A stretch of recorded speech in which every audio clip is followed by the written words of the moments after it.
is that I have noticed this, and that in the Soviet Union, they had a school of art they called socialist realism, right? And like the montage was invented by Sergei Eisenstein. He was a great Soviet filmmaker. You had the music of Shostakovich, was a great composer, and they did a lot to promote the arts, the symphony. The Moscow subways, they've restored them to be exactly as they were when Stalin first built them. They're beautiful. I mean, compare them to the New York City subways that smell like urine, and you've got, it's very different. And that, in the socialist countries of the world, there is a real effort to promote beauty. And Roosevelt did that in America too. If you look at, during the Great Depression in America, they put up a lot of, they paid artists to do a lot of paintings, and in post offices, they have, these murals that were painted during that period that are just beautiful. And some still exist. There's one at my local post office that was a WPA project from the 30s, been beautifully restored. And this is the kind of public art that we haven't seen in this country since the Roosevelt years. Yeah. And that there was just a feeling that the state had an obligation to kind of make people better, to make the country more beautiful, to make people smarter, to promote science and technology, to just kind of, it was their job to kind of guide things. And that artists and writers and musicians and people like that, they had a responsibility to try and make society better with their art. That was their responsibility. Now it's the opposite. In a lot of ways, I would argue that our art, in a lot of ways, it is like lowered down to the most common denominator to make sure that a profit can be made from it, to make sure that those who are investing in it are not taking any risk. That's why Hollywood makes the same movie over and over and over again. How many sequels are there? Because they don't want to take the risk. If you have a new idea, that might not work. You're taking a chance on it. Plus, I've argued that, they argue like tofu is like a food that can go anywhere. It's like a replacement food, right? And I would argue that we have learned in American media, grossness is like a replacement, right? Instead of coming up with a good joke, right, that's just really clever and funny, you just have someone say something really, really gross about genitalia or feces or something like that. And you don't have to come up with a really good joke. You just grossed everybody out. And we laugh because we're uncomfortable and it's a joke. And right. And the same with like violence, right? If instead of coming up with a really, intense plot that's very exciting, that has you on the edge of your seat, you just have a lot of violence and blood and gore, and it has a similar effect. And horror, right? Instead of coming up with a very scary story, Edgar Allan Poe, a very, very scary premise that, instead of doing that, they just come up with, you got Saw 2, Saw 3, Saw 25, and it's blood and gore. And that we've learned that grossness is like this filler. It's this shortcut where you don't have to actually do the work of being an artist. And whether you're a comedian or a Hollywood writer or whatever. And we've learned that. And I feel like it's a lazy way of being, but it's more of a secure investment, right? It doesn't take the risk. And that's the problem. And that our society has become increasingly more and more gross as a society because gross is the easy way out. And I would add to that also that love and romance has been swapped out for just casual sex. Yep. The sexualization of everyone, but especially the youth, which I find very disturbing. Yeah, I would agree. Shopping with your teenage daughter, you go to the store and see what's on the shelf. A lot of moms of my generation would be like, I'm not going to let my kid wear that to school, but Mom, everybody's wearing it. This is what's hip. This is what's cool. And it's teaching young girls to dress and act like sluts. And that's just not a thing in Asian culture. It's not a thing in Russian culture either. They're taught to act like young ladies and to dress like young ladies. That's important. So as a communist, how do you reconcile that with views on religion? Because, some people would say that we've lost our moral compass because fewer people go to church now, where I think if you're, approaching things from your perspective, you must have a totally different take on that, where religion maybe is sort of out of the equation. Am I correct in that? Well, actually, no. Godless communism. Right. I would say that it took me a long time to realize this, right? When I was a teenager, I was very much a rebel and I got into atheism and such, but it took me a long time. It took me going to Iran and traveling around the world to realize I never would have even thought about becoming a communist if it hadn't been for the fact that I was taught from a very young age that one should live for the sake of others, and that Jesus Christ died on the cross for my sins. I am a Christian. I am a Christian deep down. I had a college professor, in college, I would be talking to him about communism, and he'd always say, "You sound like a Christian, Caleb. You sound like you're preaching Christianity to me."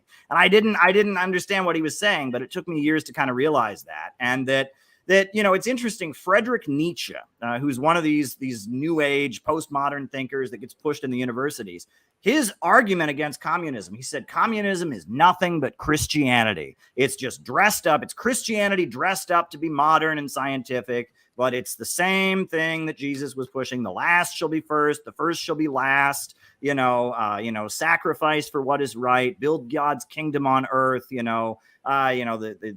it's easier for a camel to go through the eye of the needle than for a rich man to get into heaven. If you read, the book of Acts, it talks about how the disciples held all things in common, and none among them were in want, and all, shared what they had, sold their possessions, and I mean, if you read it, Jesus was building some kind of revolutionary movement. Jesus was a socialist. Yeah, absolutely. You made an excellent argument on Christmas Day. I remember you did a special called Jesus Was a Socialist. And I encourage people, if you're curious, to go to Caleb's YouTube channel and look for that video called Jesus Was a Socialist. Makes a really strong case for that. I would argue that the reason communism was so anti-Christian in its beginning years and in the 20th century was because in a feudal society, religion is not an option, right? In feudalism, the king has divine right to rule over you. He's appointed by God. If you disagree with the church, you get burned at the stake. Peasants are told, well, you were meant to be a peasant. God put you here, be a good peasant, or else you're going to go to hell. Don't rebel, don't question anything. And that communism came out really out of the struggle to bring down feudalism. It was after feudalism had been brought down in Germany and France and other places. People realized there was still a lot of injustice. And so the beginning of the communist movement was kind of disappointment with the revolutions that brought down feudalism. But it was still coming out of that struggle to overturn feudalism. And in Russia, at the time of the revolution, the Tsar, he wasn't just the king, he was also the Pope. He was the head of the church, right? And they saw the church as this institution that propped up the oppression of the peasantry and all of that. And in China, there were similar things. It wasn't just Mao, but even Dr. Sun Yat-sen, the founder of modern China, the first thing he did, his first revolutionary act, he was like 21 years old, is there was a temple where these peasants were being made to bow before statues. And he went into the temple and he smashed the statues and he said, don't do this. This is degrading. We need science. We need modern ways of doing things. So in the struggle to bring down feudalism, the idea that religion is this tool that's used to oppress people. It's a tool used to oppress people. It makes perfect sense. And that's why Marx was always saying that his socialism was scientific rather than utopian or religious. That was the thrust. But now we live in a very different period.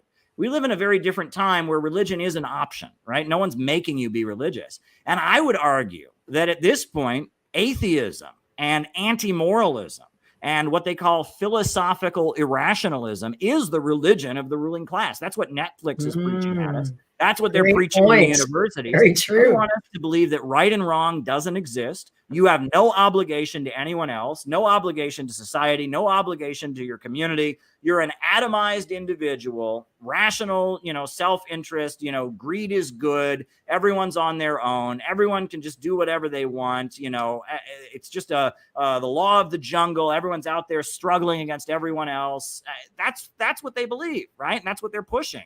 And I would argue that in the communist world, and that's the other thing, is in the communist world now things have changed. For example, the head of the Russian Communist Party, Gennady Zyuganov, I've met him. I actually met him when I was in Russia in 2018 to cover their elections.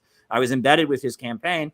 He is a really strong Christian. He's a really strong Orthodox Christian. Nicaragua, I've been to Nicaragua. I met the son of the president, the son of Daniel Ortega, and the slogan that is painted all over the walls in Nicaragua is Christianity, socialism, and solidarity.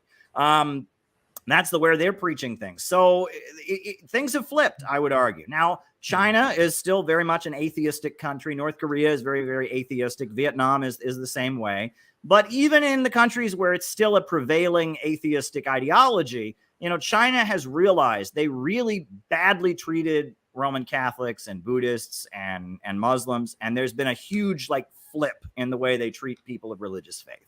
And there's been a huge amount of apologizing for what went on in the 1970s when, they were forcing Catholic priests and nuns to get married. And if they didn't get married, they were saying, oh, well, Mao wants to increase the population. You're not getting married and having children, so that's counter-revolutionary, and you went to jail or something. They realized that was wrong. That was completely wrong. They should never have acted that way. They destroyed during the Cultural Revolution a lot of the ancient temples that were, religious sites that were kind of part of China's national history. And they realized that was devastating. They lost their own heritage by doing that. So there has been kind of a flip, even in the countries that it is still atheistic in their communism. They realize that religion is very much part of their identity.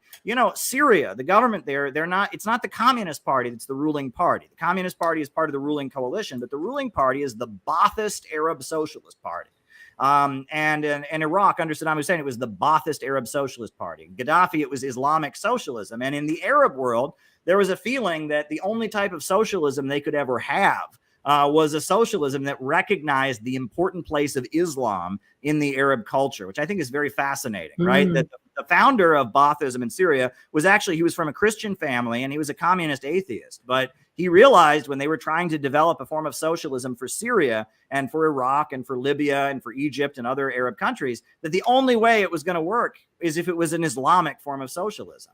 And I strongly believe we should have separation of church and state. I'm not an advocate of any kind of theocracy. I am a Christian, but I do believe that socialism in the United States will be very Christian in the way it's promoted. It'll probably, there'll be room for Muslims and Jews and Hindus. There'll be room for atheists and others. But I think that when socialism does eventually come to the United States, it'll have a very, very Christian overtone to it, like the socialism in Nicaragua. In Nicaragua, they have Christianity and socialism in their constitution. It says, we follow Christ's message and believing that God's children should all have health care and jobs. And it's like in the preamble of their constitution. Wow.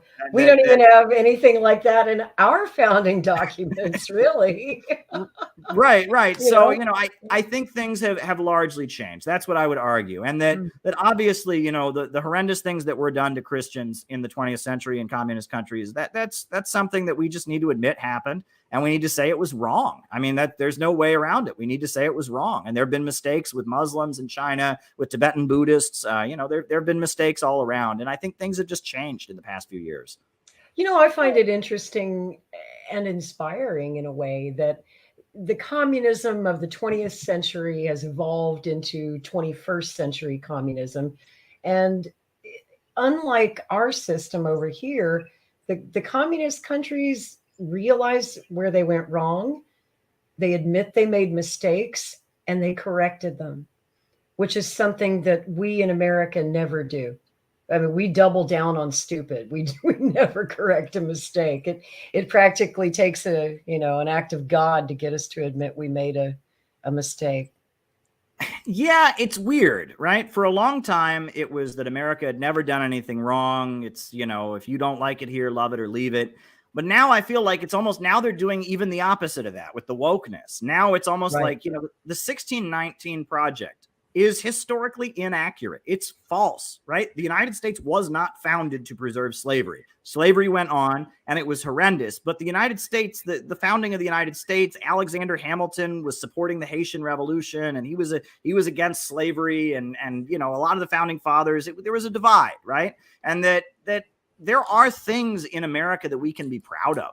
And the woke current, the synthetic left, the 1619 Project, all of that, they want us to think that all of American history was nothing but slave plantations and genocide. But while all the evil things were going on in American history, you had people like John Brown that were leading revolts and standing up against slavery. You had Harriet Tubman. You had Frederick Douglass. You had the labor movement. You had the suffragists fighting for the rights of women. You had Eugene Debs, who gave an anti-war speech and was thrown in federal prison for doing so. During the Vietnam War, when the USA was killing millions of people in Vietnam, you had so many brave young men, thousands of them, who burned their draft cards and said, I'm not going to go to Vietnam, and went to prison rather than fight in Vietnam. And that all gets glossed over. And the synthetic left, they want us to just hand over the entire history of the United States to Donald Trump. They want us to just hand over the entire history of what it means to be an American to conservatives. And the only way you can be left wing or progressive is to just enter this phase and say, yeah, America's evil, burn it down, tear it down, flog yourself. And, oh, we're not. And I say we don't have to do that. We can be proud of our heritage as Americans, of the good things. And we can show that the bad things, they weren't done because Americans are just evil and racist deep down. They were done because of capitalism. They were done because the big corporations and the banks and the big monopolies that want to, conquer the world. And, the Vietnam War, 58,000 young men were sent to die in Vietnam. Why? For the profits of big corporations, to stop Vietnam from breaking free and developing. And that wasn't good for America. That wasn't good. I have a cousin who I never met. He's on the Vietnam Wall. His name's on the wall in Washington, D.C. Was that good for my family that he went to Indochina and got shot? Of course not. That's not. And the whole reason that we were told we did that was to stop the domino effect, to stop communism from spreading. And then Korea and Vietnam, we lost that war. The communists won. Yeah. So it was all for nothing. So you used the word fascism, and I'm hearing increasingly that Hitler, how's the phrase go? Hitler lost the war, but the fascists won. I'm hearing that more and more, and I think it's becoming more relevant in the discussion, especially here in Canada right now. Oh, yeah. So I just would like your thoughts on that. Are we seeing a conflict emerging globally between communism and fascism again? I strongly believe that understanding what fascism is requires looking into economics. That there is a lot of people that think fascism is an aesthetic. Fascism is, ultra patriotism. Fascism is whenever someone wears a uniform. Fascism, that's not the essence of fascism. Fascism is when capitalism enters an economic crisis. You have divisions in society. You have people protesting and rioting, and there's instability. And fascism is one section of the rich and powerful take control of the government, and they use the government to forcibly depopulate and degrow, to drive down living standards, to stabilize capitalism. That's what fascism is. And they invent all kinds of ideologies to do it. Hitler, it was all about swords and Wagner and anti-Semitism and knights and castles and Sleeping Beauty and whatever. In Italy, anti-communism. Yes. Anti-communism was a driving force for the German Nazis. Absolutely. In Italy, they talked about futurism, and they had some like science fiction stuff going on, and they really didn't like women, and it was like, the future of speed and misogyny, and they come up with all kinds of different things to justify what it is. But the essence of fascism is economic. It is about driving down living standards, driving down the population in an attempt to stabilize capitalism. And a lot of the aesthetics of Nazism, and this is important to point out, a lot of them were actually stolen from communism. For example, right? Everyone knows Hitler had this, this particular mustache.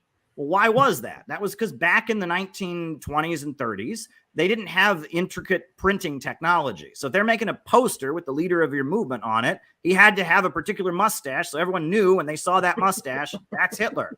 Well, I thought he stole it from Charlie Chaplin.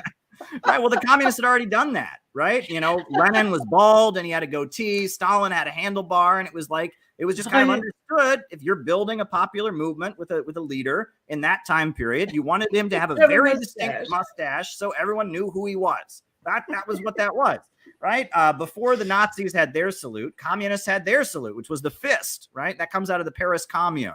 It was a communist uprising in France, and they started, saluting like this. The Nazis, they wore red armbands with the swastika on them. Well, before the Nazis were doing that, the communists in Germany, they wore red armbands with a hammer and sickle on them. And that a lot of the things the Nazis did is they saw, well, the communists are effectively organizing. They're building their labor unions and their activist groups.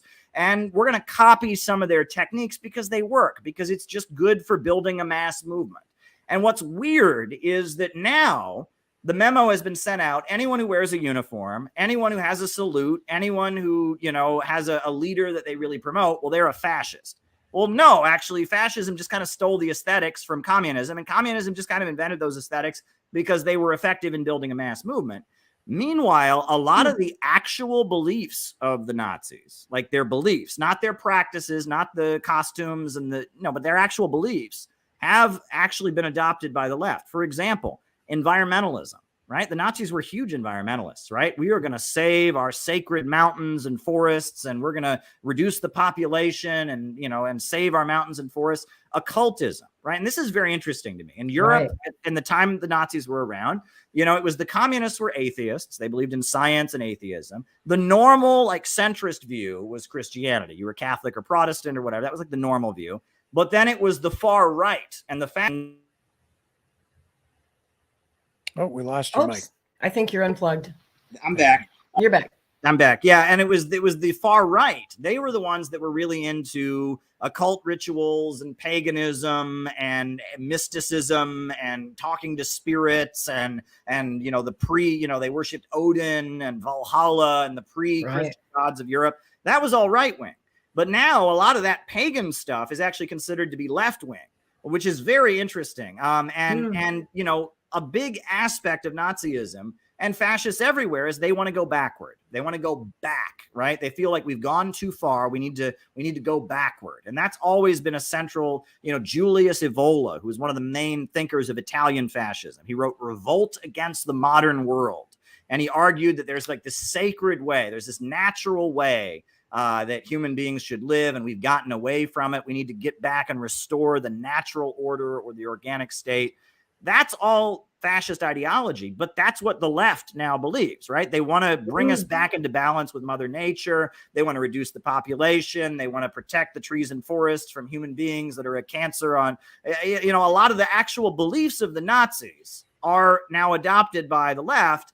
And then they look at other people. And I mean, I'm called a fascist all the time. I've been on the left my whole life. I was arrested in police brutality protests. I was video recording acts of police brutality and going to protests with police brutality protesters long before it was cool. I was one of the organizers and planners of Occupy Wall Street. I'm routinely called a fascist just because I support Russia and China and just because I don't go along with the whole woke thing. But, you can call me a fascist because you don't like Putin or whatever. But it's like, if you look at the left, like the woke left, and their desire to degrow and go back to nature, their fascination with primitivism and mysticism and the occult, their desire for like a very authoritarian state that will like forcibly degrow everything. That sounds a lot more like what the Nazis actually believed. Maybe not how they dressed, maybe not how they spoke, but what they actually believed. That's actually very much in line with what the so-called left now believes. So, and a true fact, this is a true fact, that the Satanic Temple stands with Ukraine. Oh. They're constantly putting out statements, about their outreach and activism in Ukraine. They stand with the Nazis in Ukraine. And yeah, a lot of the kind of darker occult groups in America, which tend to be left-wing, totally standing with Ukraine. And it's interesting to note that more of the right-wing Christian conservatives in this country support Russia in this conflict. Well, I mean, I was listening to the Russians at the UN last week. They were talking about how the Ukrainian Orthodox Church is being persecuted, and they've tried to label the Ukrainian Orthodox Church as a Russian government front group. They've seized its property. They're persecuting priests and others in the Russian Orthodox Church and the Ukrainian Orthodox Church. So, I can see that, and that these are kind of things where we live in a period. I think Weird Al Yankovic. He had a song. He said, "Everything you know is wrong." Yeah, I think we're entering a period like that because nothing makes any sense anymore right at this point. Yes. Everything you know is wrong, right? The communists are more Christian than the capitalists are. The communists believe in growth and entrepreneurialism more than the Western capitalist countries do. Right. I mean, you get into the details of it. I mean, the left loves the FBI. That's my favorite, right? The CIA, boy, they love CIA. Yeah. They love war. Yeah. I love Satan. I mean, I'm not joking. No, you're not. Like, Not kidding. everything we thought we knew is completely wrong. I would Right. argue the Cold War normal in American politics, right? That was the Cold War normal. It was after the upsurge of the 60s when you had Nixon came in and the rise of the neoconservative thinkers. There was what I called the Cold War normal. And that was where, you had the Republican Party and conservatives that were ultra patriotic and religious, and they were like the core. And then you had the Democrats and the liberals that kind of believed the same thing, but they were like critical. They thought more critically. They were more friendly to Europe, stuff like that. That was how American politics was from about the 1970 up until like the fall of the Bush administration. But once Bush was out, all of a sudden politics in America has been spiraling in a very weird direction. Right. And the right wing doesn't know what they believe in, and the left wing doesn't know what they believe in. And there's a lot of confusion because we're in a crisis as a society. Economically, living standards are dropping. People don't know what to believe in anymore. And so everything has kind of been reshuffled. The neoconservatives, they ran right wing politics in America for a long time. And in the Bush years, they created a lot of problems. I think the main thing that they did is when Bush invaded Iraq, he drove the oil prices through the roof. And that was really good for ExxonMobil and BP and Shell and Chevron. But it was also very good for Russia because Russia rebuilt their economy by selling oil and gas. And so suddenly Russia was making a lot of money selling oil, and Putin was able to rebuild their economy. It was also very good for Hugo Chavez, the leader of Venezuela, right? Because Venezuela's oil, and he used that oil to build a state-run economy in Venezuela. And that Bush drove the oil prices up, and that kind of, let the opposition to the United States around the world surge forward. The other thing was that the United States has used Muslim fanatics as their foot soldiers and their allies in the Middle East for years. The Muslim Brotherhood, they worked with the CIA in Egypt, and they worked against Abdel Nasser, who was like a socialist leader in Egypt. And in Syria, the Muslim Brotherhood has carried out terrorist attacks against the Ba'ath socialist government there. And the whole war in Afghanistan against the Soviets back in the 70s and 80s. Absolutely. And they created Osama bin Laden to defeat the Soviet Union, right? Absolutely. And the United States has had these relationships with Wahhabi and Islamic terrorists and extremists. But after 9/11 in the United States, you had this kind of surge of Islamophobia. And Bush, at one point, he slipped and he referred to the war on terror as a crusade. And that didn't go over too well in the Muslim world. They didn't like hearing that. And that a lot of these pastors and evangelical ministers that were neoconservative and were in the Bush camp, they were just playing up the idea that Islam is evil. And these videos were going overseas. And people were seeing that in the Muslim world. And people that were useful allies of the United States in Saudi Arabia or in the Muslim Brotherhood, all of a sudden they were seeing that and they were getting angry about it. So the neocons kind of screwed up everything. And they created a lot of problems. And then when the U.S. economy ultimately crashed in 2008, all of a sudden everything got renegotiated. And I would argue they've been picking up the pieces ever since. I argue Barack Obama was a 21st century Napoleon. You want to hear about this? Yes. Because when I'm intrigued now. When Napoleon, he was a general in the French army before he became like the dictator of France, right? And he tried to conquer Egypt and he tried to conquer Syria. And the British at that point were the colonizer of Syria and Egypt. And Napoleon wanted to take it over for France. And Napoleon, he'd been a Freemason and they'd studied the Quran and Masonry. So Napoleon sent his soldiers all over Syria and Egypt to put up posters where Napoleon claimed he was a Muslim. And he said, I'm a Muslim. I'm a follower of the prophet. I've come to restore your rights. Yeah. And it worked to some degree. A lot of the local Egyptians and Syrians said, oh, well, maybe this Napoleon guy's good. He'll fight the British who have been oppressing us for a while. And he wasn't a Muslim. Napoleon was lying through his teeth, but he was educated. He knew about Islam. And he thought, oh, I'll fake out the Muslim world, get them on my side by kind of pretending to be a Muslim. That's what Barack Obama's presidency was. No, I never put that together before, Caleb. That's very true. He never said he was a Muslim, but his middle name was Hussein, right? And he had this like made for TV Twitter war with Netanyahu. And there was this whole feeling he was going to reboot America's relations with the Muslim world. He was going to show the Muslim world that America didn't hate them anymore, but it was all fake. The USA kept giving loads of money to Israel. The USA toppled the government of Libya. The USA manipulated the Arab Spring to spread chaos.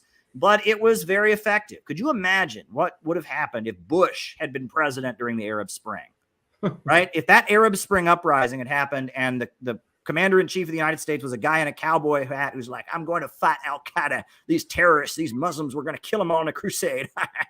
You know, if that had happened, there would be like 5 more Irans right now, right? You're right. Because we had Barack Hussein Obama, who, you know, he's not a Muslim, but his middle name's Hussein, wink, wink, wink, you know, and he met with Edward Said, wink, wink, wink, and he went to a Muslim school in Indonesia when he was a kid, wink, wink, wink.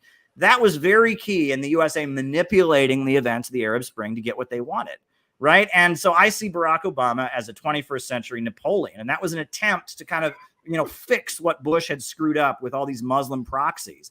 But it still points to the problem, which is, you know, Al-Qaeda, they have no problem killing Americans. And look at, I mean, what came out of Obama, you know, he was able to utilize these Muslim forces in Syria. What came out of that? ISIS, you know what I mean? And it's like, you know, it's like if you start, you know, feeding a wild dog and sicking a wild dog on your enemies, there's a very good chance it'll just turn around and bite you. And that's what happened. The USA, we've had this policy of utilizing radical Islamic extremists, you know, and using them to attack our enemies in Afghanistan or against the Russians, in Chechnya. You know, the USA has backed radical Muslim extremists in Chechnya, or in Serbia, the USA backed the Kosovo Liberation Army that was like tied in with Al-Qaeda and all of that. And all over the world, the USA arms these radical Muslim extremists, and then stuff like 9/11 or the ISIS terrorist attacks happens, and we go, oh, wow. Well, the reason that this happens is because the American government is not really concerned about keeping us safe. It's concerned about overthrowing anti-imperialist and socialist governments around the world. And like the Manchester bomber, right? Remember the Manchester bombing? That guy, he had been in Libya getting armed by the American and British government to fight Gaddafi, right? And he was an Islamic extremist, and his father was an Islamic extremist. And they'd lived in Britain for a while, and they were radical Muslims in Britain, and then they were from Libya. And then when the Libyan revolution was happening, they went back to Libya, and they bombed and terrorized and cut people's heads off to overthrow Gaddafi. And then after the revolution was over, they got back on a plane, and they went back to Britain. And then they did the same thing. And he didn't like that concert with the woman. He thought she was too scantily clad or whatever. So then he went and bombed a concert and killed all kinds of innocent people. Well, that's what happens when you give money to radical extremists who kill lots of innocent people. You know, they're crazy. They're unstable elements, and they might turn around and attack you. Just like the moderate rebels that we're funding over in Ukraine, those cute little Nazis that we seem to like so much. Yeah, or how's that going to work out for us in the long run? Yeah, or the Chechens, you know, the Tsarnaev brothers who bombed the Boston Marathon. You remember that? Yep. Who were they? Their parents were Chechen separatists that the USA had armed to back and fight against the Soviet Union.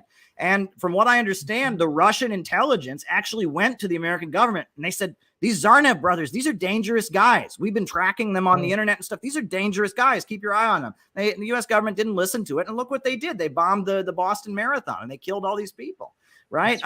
And, you know, and that was kind of what was going on behind the scenes. You remember Trump's Muslim ban? Do you remember that? Yes. And everybody wigged out because he wanted to restrict travel in from certain countries. Well, what that was about was that the CIA rewards people with visas. If you do the dirty work of the American intelligence agencies, if you do what the CIA and the FBI and the American intelligence and Pentagon want you to do in Syria or Iran or Iraq or wherever. Afghanistan, look how many we brought in from Afghanistan after we left. Yeah. It's a bribe. We'll give you a visa. Your wife and kids will get to go move to Brooklyn, New York or Texas or wherever. And it's a bribe. And so many of these terrorist attacks have been carried out not by the people who got the visa, but by their kids. They come here and they have kids and they have very conservative, fanatical beliefs, but they're raising their kids in one of the most liberal societies where there's naked women on billboards and everyone's smoking pot and all of that. And so their kids have this like identity crisis. Plus, their parents have been involved in a really ugly war in Chechnya or Afghanistan or Syria, and their parents have, you know, cut people's heads off and blew things up. And so their parents have like extreme PTSD, right? So they're growing up in a household with parents who have PTSD. Their parents are very fanatically religious, and they're raising their kids to be that way in a society that's very liberal and open and all of this. So their kids are in this weird place. Their parents probably, you know, get abusive as a result of their PTSD. And if you look at all of these cases, the Tsarnaev brothers, Ahmed Rahami, the New Jersey bomber, the Pulse nightclub shooter, remember him? His father was an Afghan guy who had fought against the Soviet Union. That's what they are. They're the Mhm. second generation. When we bring in these radical extremists, we reward them with visas. They give them a chance at the American dream after doing the American dirty work. Then they have their kids, and their kids have, live a screwed up existence because of the result of who their parents are and the values they're getting at home, plus the society they live in and the PTSD and all of that.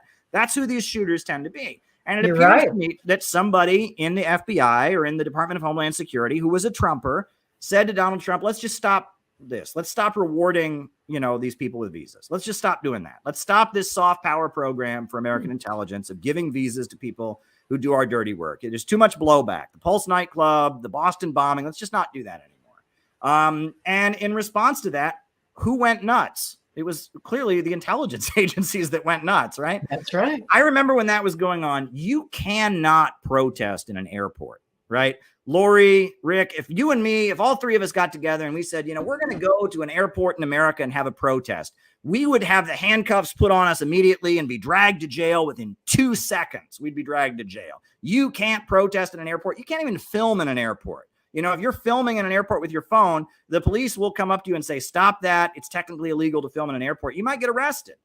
But we're to believe that on like short notice, within like a couple hours of Trump's Muslim ban, thousands and thousands of people all over the country piled into the airports to protest, and all the TV cameras were all there to film them.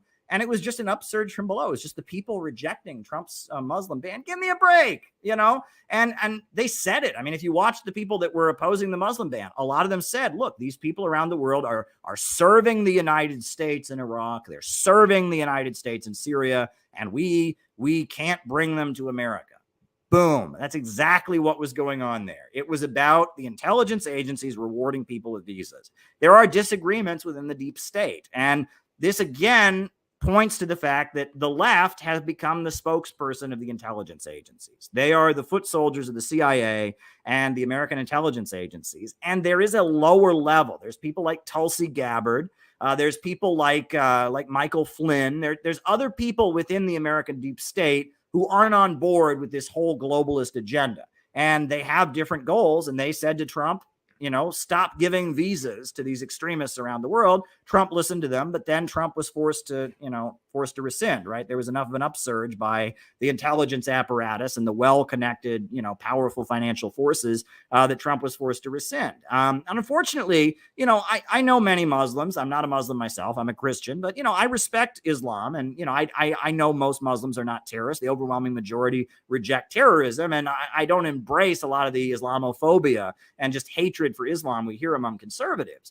But I think that Muslim ban was not really about hating Muslims. It was about a difference in tactics among the intelligence apparatus. What do you think, Rick?